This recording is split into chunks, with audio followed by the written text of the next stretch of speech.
Une décision et une lettre commune. L'exaspération devint telle qu'ils se séparèrent l'un de l'autre. Barnabé emmena Marc et s'embarqua pour Chypre. Paul, lui, choisit pour compagnon Silas et s'en alla, remis par les frères, à la grâce du Seigneur. Au terme de cette séquence narrative, le ton change. Après la décision de ce qu'on appelle parfois le Concile apostolique de Jérusalem. Celui-ci marque la transition dans le récit entre la période des apôtres et l'évangélisation des nations. Oui, le ton change. Nous sommes bien loin de la représentation plutôt irénique du début des Actes des Apôtres.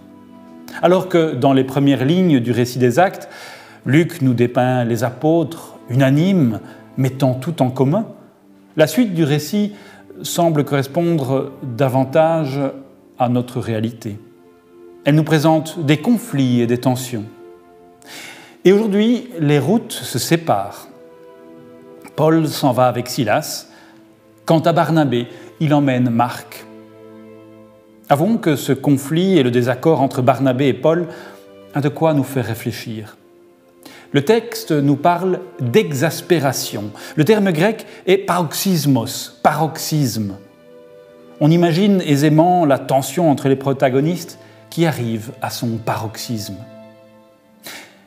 Elle enfle au point que Paul se sépare de celui qui fut son collaborateur. Est-ce un échec ? Peut-être. Mais regardons plutôt l'esprit à l'œuvre. N'y a-t-il pas pour nous-mêmes des séparations nécessaires ?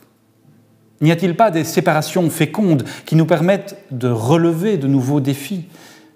La séparation de Paul, Silas, Barnabé et Marc les amène finalement à se centrer sur l'essentiel, comme le fait remarquer l'exégète Daniel Marguerat à propos de ce texte.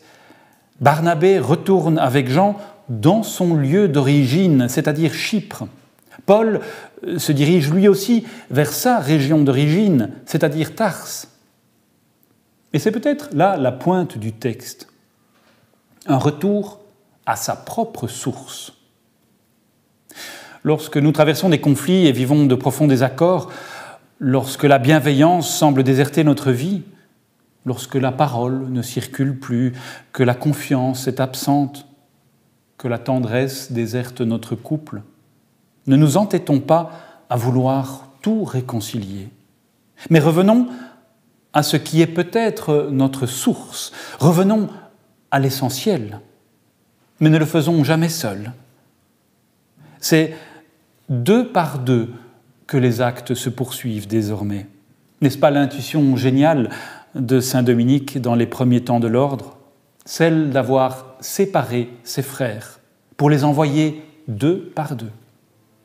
Marchons alors à côté de ceux qui nous comprennent, proches, collègues, amis.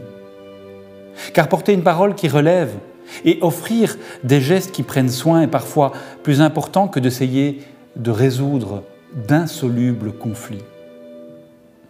Il est des jours où les tensions que nous traversons nous poussent à nous rapprocher de ceux et celles avec qui nous sommes en concordance de phase.